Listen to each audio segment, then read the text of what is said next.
प्रकाश। प्रकाश से मतलब है प्रकाश एक प्रकार की ऊर्जा है। कहने का मतलब है प्रकाश एक प्रकार की ऊर्जा है जो हमारी दृष्टि संवेदना को जागृत करती है, जिसके कारण हम किसी वस्तु को देख पाते हैं। अब प्रकाश से संबंधित घटनाएं कुछ इस प्रकार होती है, जैसे हम दैनिक जीवन में देखते हैं तारों का टिमटिमाना, किसी दर्पण द्वारा प्रतिबिंब का बनना, इंद्रधनुष के रंग, या फिर एक माध्यम से जाकर दूसरे माध्यम में किसी वस्तु का बुड़ना।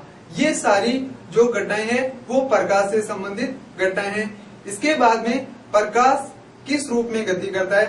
प्रकाश एक सीधी सरल रेखा के रूप में गति करता है। यदि हम प्रकाश के स्रोत के मध्य कोई अपारदर्शी वस्तु रख दें तो वो प्रकाश सीधे जाने के बजाय किनारों से मुड़ जाता है। इस घटना को हम प्रकाश का विवर्तन कहते हैं। किस प्रकार?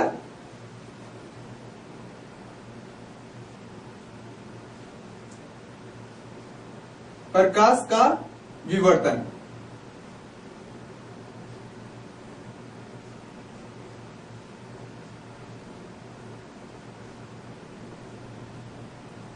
प्रकाश का विवर्तन समझने के लिए प्रकाश सबसे पहले एक सीधी सरल रेखा में गमन करता है। यह एक सीधी सरल रेखा में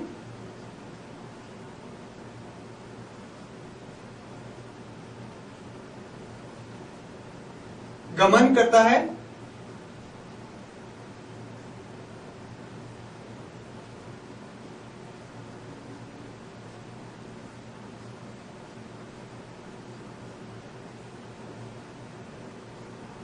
यहां पर हम सीधी सरल रेखा से मतलब है अगर किसी प्रकाश स्रोत से कुछ दूरी पर हम कोई अपारदर्शी वस्तु रख दें जो छोटी हो तो प्रकाश सीधी सरल रेखा में जाएगा, लेकिन वो वहां पर जाने के बाद में किनारों से मुड़ जाएगा। किस प्रकार?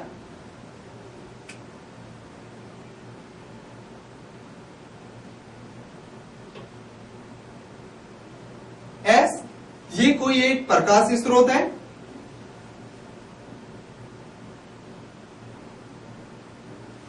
ये प्रकाश स्रोत एक सीधी सरल रेखा में गमन करता है, लेकिन यहां पर हम कोई एक अपारदर्शी छोटी वस्तु रख देते हैं।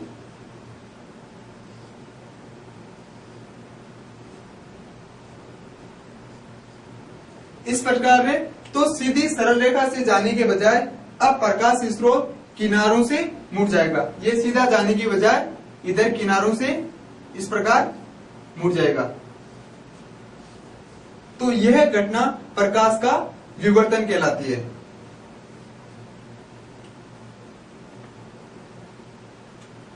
यहां पर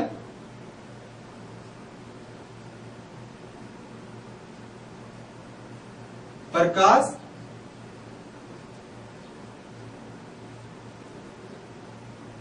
एक सीधी सरल रेखा में गमन करता है।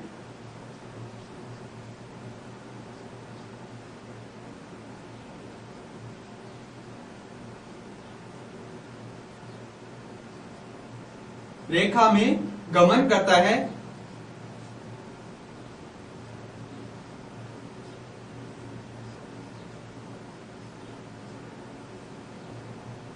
परंतु ये यहां पर कोई प्रकाश स्रोत है और ये सीधी सरल रेखा में गमन कर रहा है, लेकिन हमने यहां पर कोई अपारदर्शी वस्तु रख दी तो ये प्रकाश अब किनारों से मुड़ जाएगा। परंतु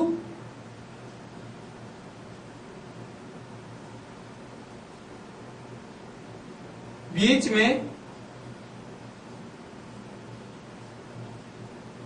कोई अपारदर्शी वस्तु रख दें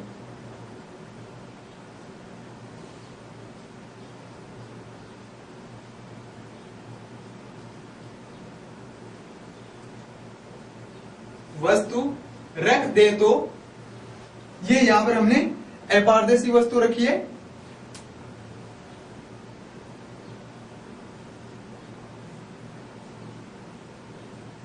रख दें तो प्रकाश किनारों से मुड़ जाता है।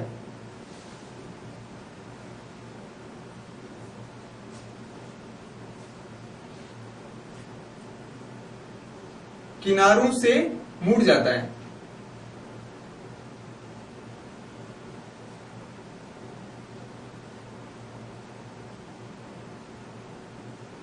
यह घटना प्रकाश का विवर्तन कहलाती है।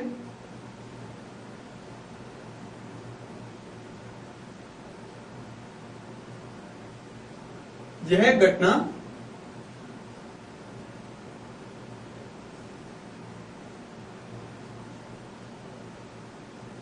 प्रकाश का विवर्तन कहलाती है।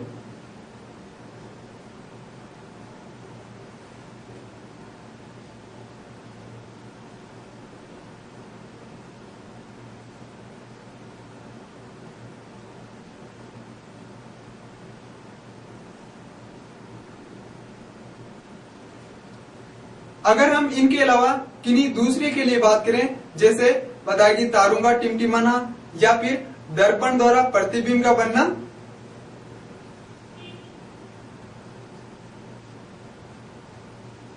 प्रकाश से संबंधित घटनाएं।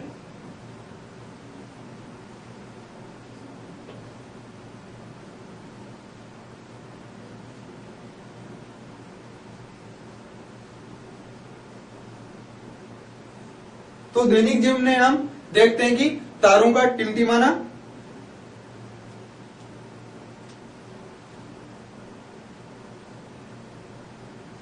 तारों का टिमटिमाना,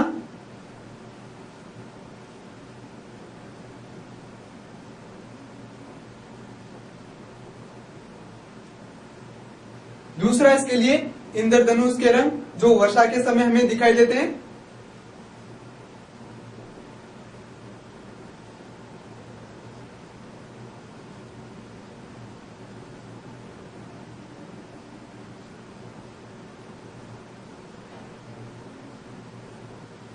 दूसरा इनके लिए दर्पण द्वारा हमें प्रतिबिंब जो बनते हैं वो दर्पण द्वारा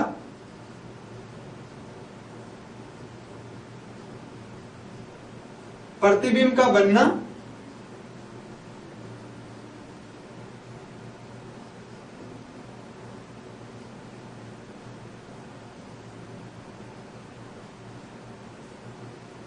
या फिर किसी वस्तु का एक माध्यम में प्रकाश का एक माध्यम से दूसरे माध्यम में जाने पर मुड़ जाना,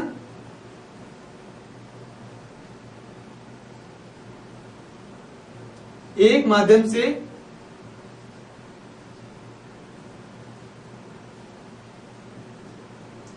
दूसरे माध्यम में जाने पर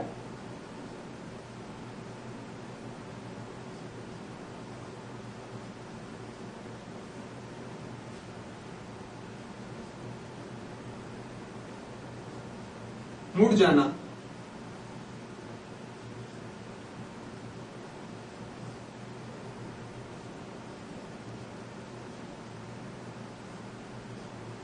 तो ये सारी संबंधित प्रकाश से संबंधित घटनाएं होती है। तो प्रकाश सीधी सरल रेखा में गमन करता है और प्रकाश से संबंधित जो घटनाएं हैं वो दैनिक जीवन में हम देखते हैं। इनके अलावा भी काफी घटनाएं हैं। और प्रकाश का विवर्तन, विवर्तन का मतलब है प्रकाश सीधी सरल रेखा में गमन करता है। अगर हम उसके मध्य कोई अपारदर्शी वस्तु रख दें तो प्रकाश सीधी सरल रेखा में ले जाकर किनारों से मुड़ जाता है और यही घटना प्रकाश का विवर्तन कहलाती है।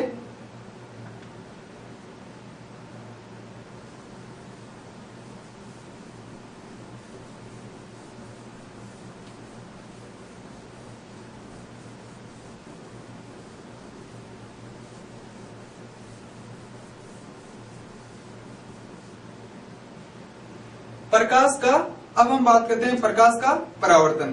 प्रकाश का परावर्तन का मतलब है कोई प्रकाश किरण एक माध्यम से चलकर दूसरे माध्यम के परत से टकरा कर अगर उसी माध्यम में वापस चली जाए तो इस घटना को हम प्रकाश का परावर्तन कहते हैं। परावर्तन के अलग अलग नियम है। प्रकाश का परावर्तन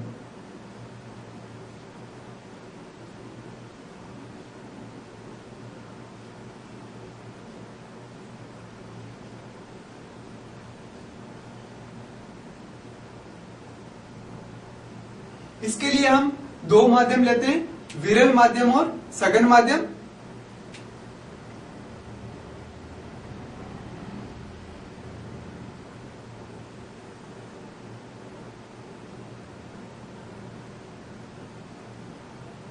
इस प्रकार से इसमें एक आपतित किरण, अभिलंब और परावर्तित किरण, 3 प्रकार की किरणें होती हैं। तो सबसे पहले हम बात करें आपतित किरण की।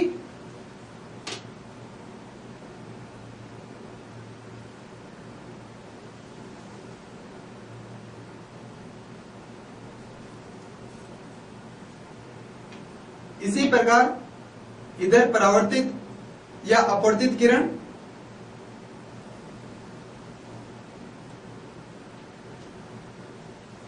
और इनके बीच में एक तीसरा जो होता है वो होता है अभिलंब।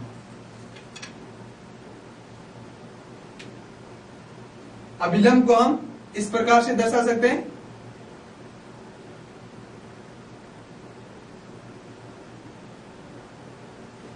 अब यहां पर हमें 3 प्रकार की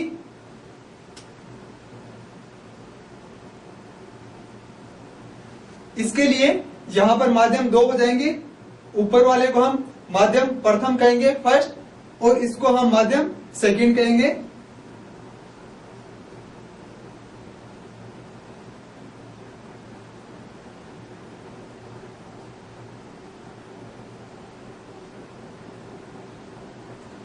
ये जो किरण आ रही है इसको हम आपतित किरण कहेंगे।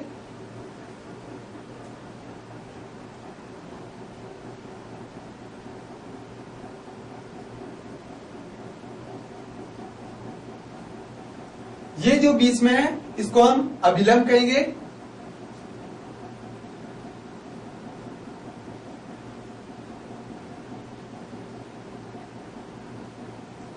अब यहां से ये टकराकर जो किरण आ रही है आपतित किरण टकराकर वापस उसी माध्यम में चलेगी, इसको हम परावर्तित किरण कहेंगे।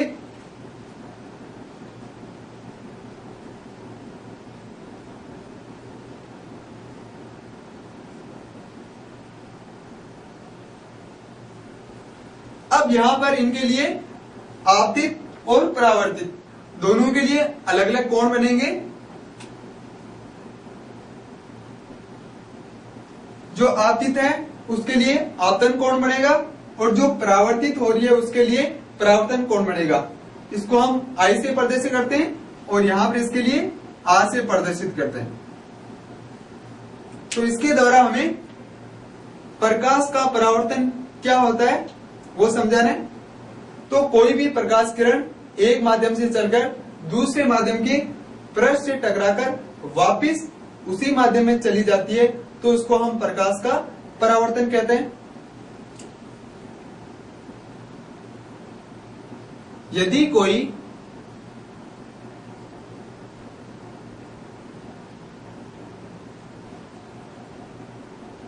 प्रकाश किरण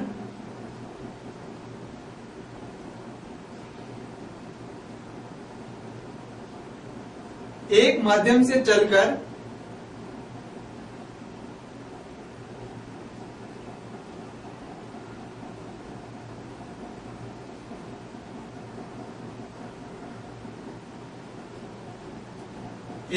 से चलकर दूसरे माध्यम के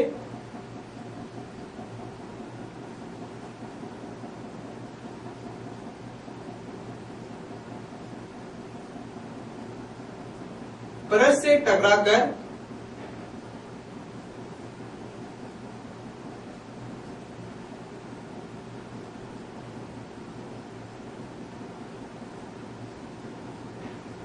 वापस उसी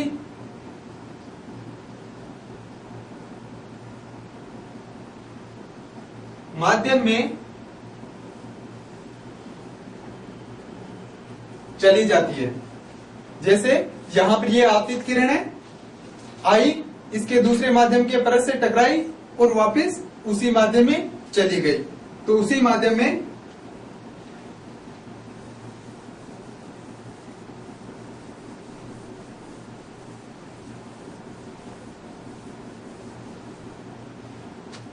चली जाती है।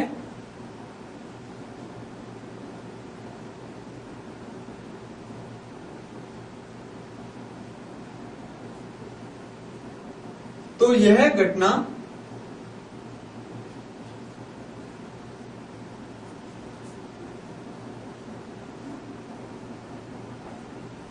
प्रकाश का परावर्तन कहलाती है।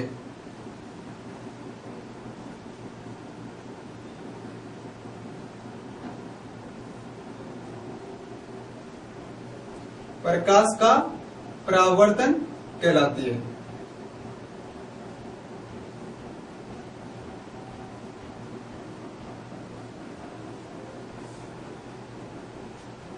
अब इसी के द्वारा प्रकाश के परावर्तन के द्वारा हम बात करते हैं परावर्तन के नियम किस प्रकार होते हैं। तो इसके द्वारा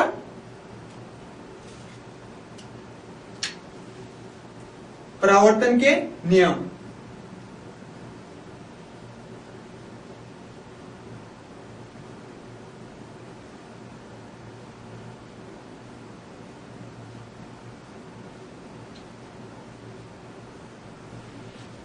परावर्तन के नियम में हमें इसके द्वारा ये बताना है कि आपतित किरण, परावर्तित किरण और अभिलंब तीनों एक ही तल में स्थित होते हैं। ये इसके लिए प्रथम नियम है। ये जो बिंदु है ये यहां से तीनों के लिए समान है। आपतित किरण,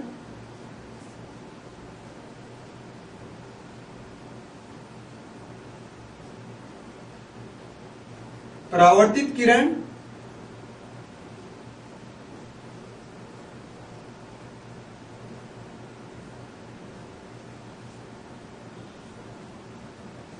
तथा अभिलंब दोनों प्रकार की आपतित किरण होगी और परावर्तित होगी, और तीसरा इसके लिए अभिलंब है। तथा अभिलंब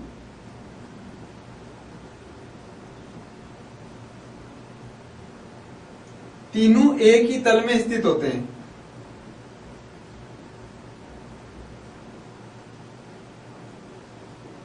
एक ही तल में स्थित होते हैं।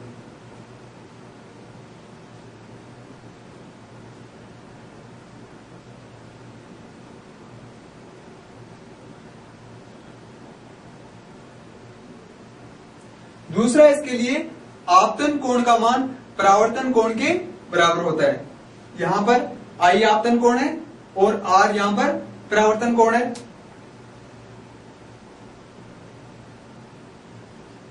आपतन कोण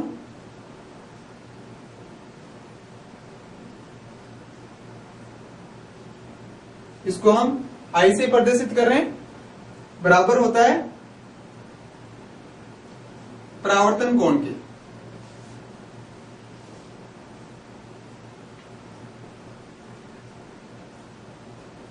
इसको हम यहां पर आर से प्रदर्शित करते हैं। प्रथम तीनों एक ही तल में स्थित होते हैं। दूसरा इसके लिए आपतन कोण जो आई है वो आर के बराबर होता है।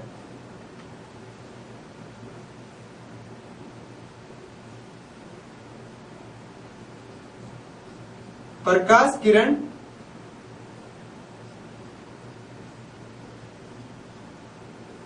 की आवृत्ति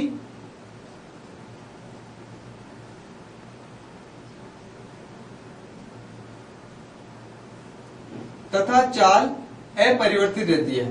तीसरा इसके लिए हम ये कह सकते हैं कि जो प्रकाश की किरण, ये जो प्रकाश की आपतित किरण है, इसके लिए इसकी आवृत्ति और चाल अपरिवर्तित रहती है तथा चाल अपरिवर्तित रहती है।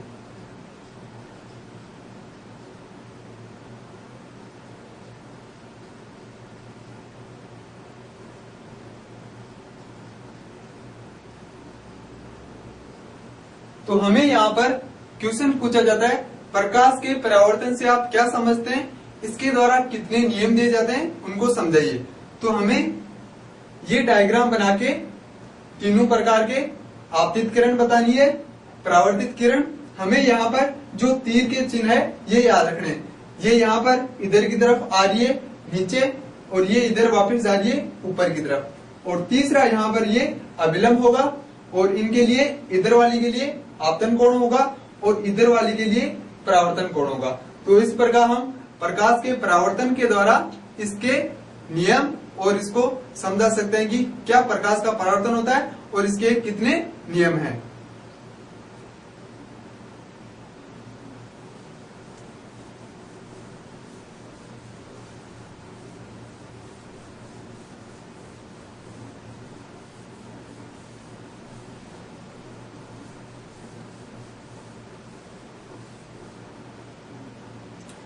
अब इसमें हम समतल दर्पण, दर्पण कितने प्रकार के होते हैं? समतल दर्पण, उत्तल दर्पण और अवतल दर्पण।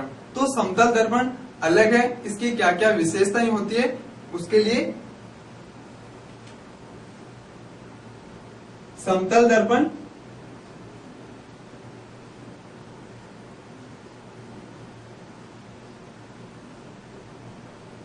समतल दर्पण हम किसे कहेंगे, इसके लिए क्या क्या विशेषताएं होनी चाहिए?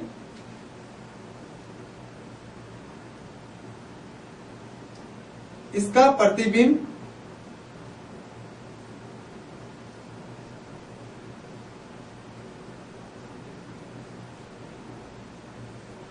सदैव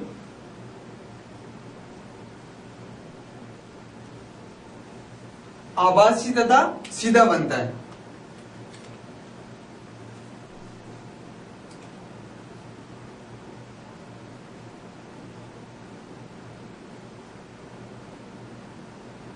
आभासी तथा सीधा।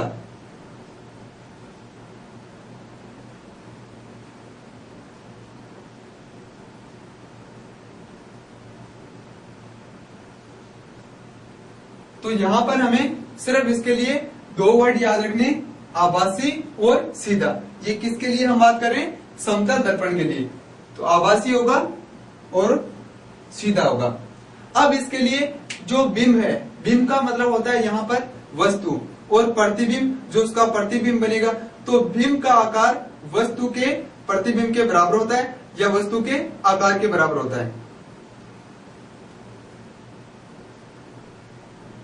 बिंब का आकार, बिंब कहूं जो वस्तु, तो यहां पर वस्तु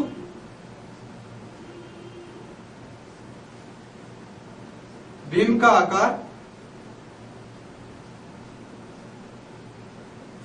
प्रतिबिंब के बराबर होता है।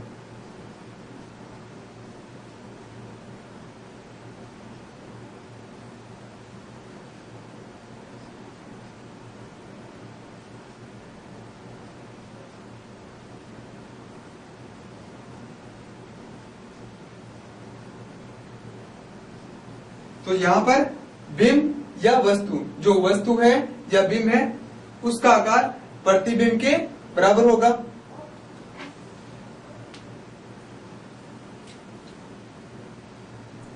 तीसरे इसके लिए विशेषता, प्रतिबिंब उतनी दूरी पर बनता है जितनी दूरी पर वस्तु रखी हुई है। प्रतिबिंब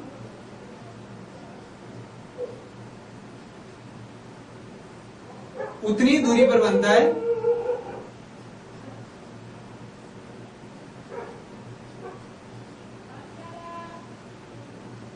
उतनी दूरी पर बनता है जितनी दूरी पर वस्तु रखी गई है।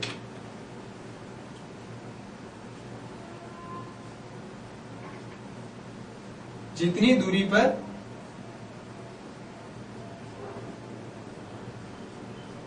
वस्तु रखी गई है।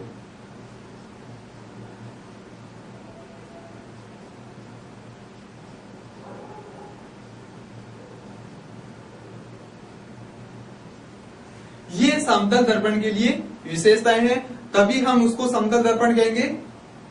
आभासी, सीधा, बिंब का आकार प्रतिबिंब के बराबर, और प्रतिबिंब उतनी दूरी पर बनता है जितनी दूरी पर वस्तु रखी हुई है या बिंब रखा हुआ है।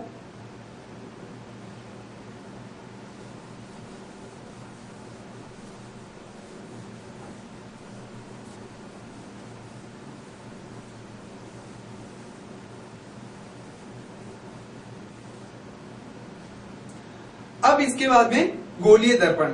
गोलीय दर्पण में दो प्रकार के दर्पणों को बांटा गया है, अवतल दर्पण और उत्तल दर्पण। गोलीय दर्पण,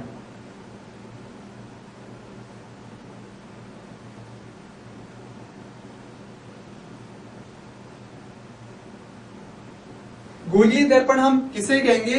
जिनका परावर्तक पृष्ठ गोलीय हो, वो है गोलीय दर्पण कहलाते हैं। जिनका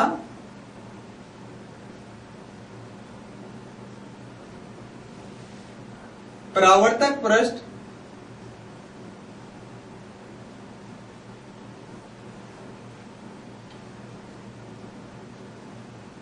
गोलीय हो।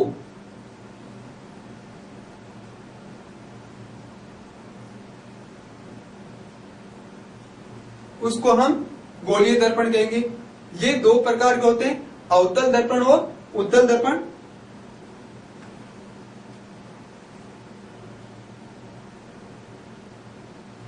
अवतल दर्पण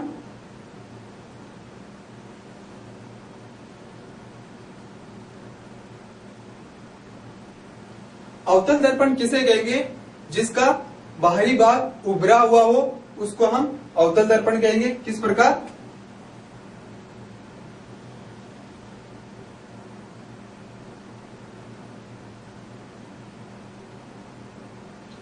इसका बाहर वाला भाग उभरा हुआ है, इसका मतलब इसको हम अवतल दर्पण कहेंगे।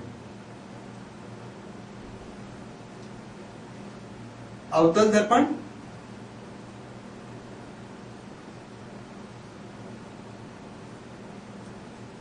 इसका बाहरी भाग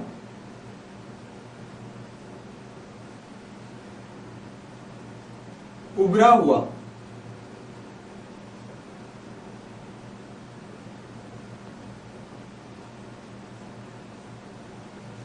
अब इसी तरह इसका एक दूसरा भाग होता है उत्तल दर्पण।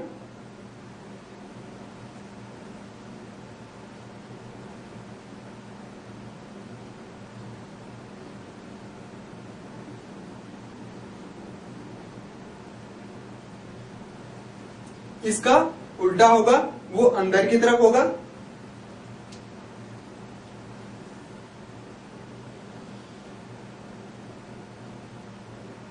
इस प्रकार से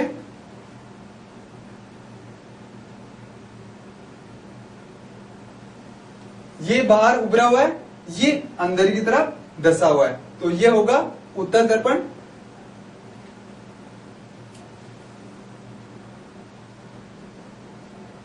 उत्तल दर्पण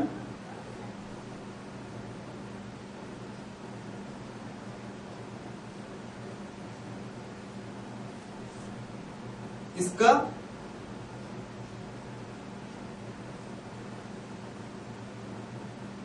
अंदर वाला भाग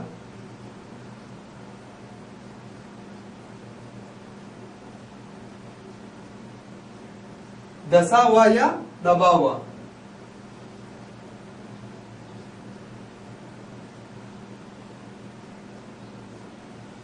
तो इस प्रकार समतल दर्पण की हमने बात की। समतल दर्पण की क्या क्या विशेषताएं होती है। फिर गोलीय दर्पण क्या होते हैं? जिनका परावर्तक पृष्ठ गोलीय होता है, गोलीय दर्पण कहलाते हैं। दो प्रकार के होते हैं, अवतल दर्पण और दूसरा उत्तल दर्पण।